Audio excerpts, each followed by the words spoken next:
This channel is proudly sponsored by EraScapes. Check out their Patreon for audio dramas, free previews and exclusive tiers, featuring music, content creation and all things related to professional creativity. You will find the link in the description and in the pinned comment. Hi, welcome to this part of my review featuring Raven. If you haven't seen the other parts of my review, featuring this storytelling role-playing game hybrid, inspired by the works of Edgar Allan Poe, please check out the playlist in the description below. This time we are going to talk about Confrontations. They are a vital part to avoid stories being linear, to add tension and surprise, and to ensure that players are taken to unexpected places. A confrontation doesn't necessarily have to be a combat situation. It could also be perhaps a heated argument. You have tips and advice here on how to create a good confrontation. For example, if a conflictive situation is required, an obstacle, a mystery, a race against time, or a relevant threat from the tale could all be used instead of combat. The confrontation must provide the story with an interesting situation and, of course, provoke a twist. And these are just a couple of tips. There are plenty more here. And then you have an explanation on confrontations that is quite lackluster.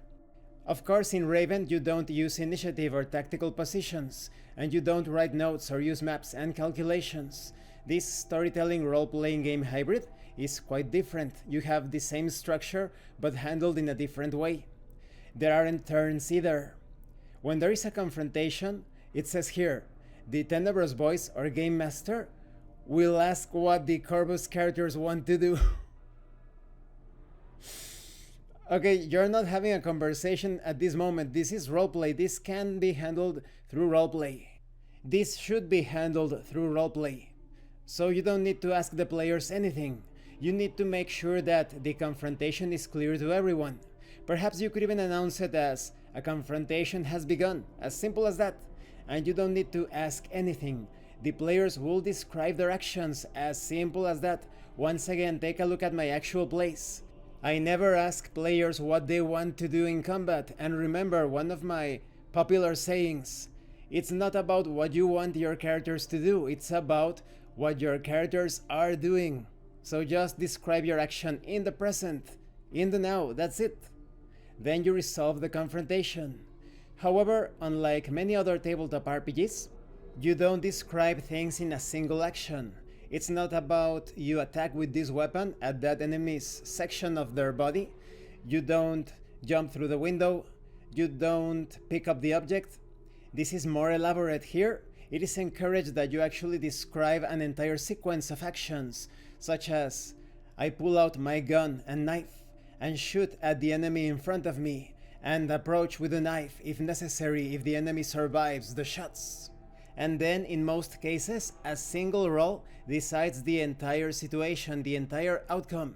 Even if you have several participants, a single roll resolves everything, taking into account the various actions taken by the different Corvus characters. There could be some very specific situations when you require perhaps 2 or perhaps even 3 rolls, but in most cases, during confrontations, you only make a single roll to resolve the entire sequence.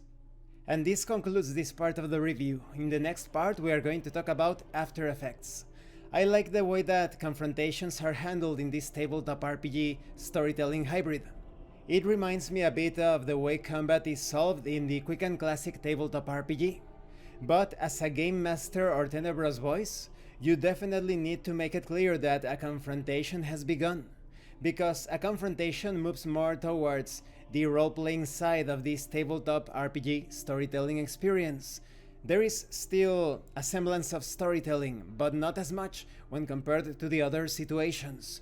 And definitely do not go into the clumsy, immersion-breaking, I want my character to, can my character, no! State your actions confidently. My character jumps at the chandelier and swings from it, attempting to get to the other side, as he tosses the amulet to his brother that is waiting in the floor below. As simple as that. And then the single roll will resolve the outcome of that situation. Thank you for watching this part of the review. Don't forget to leave a like, a comment and subscribe. And thank you so much to those of you that are going the extra mile to support the channel. If anyone else wishes to further support the channel through PayPal or DriveThruRPG, the information will be in the description and in the pinned comment. This has been Abraham El Jaguar, a professional game master. If you want me to run a game for you, please check out the pinned comment as well. And remember, roleplay solves everything. Once again, thank you and see you later.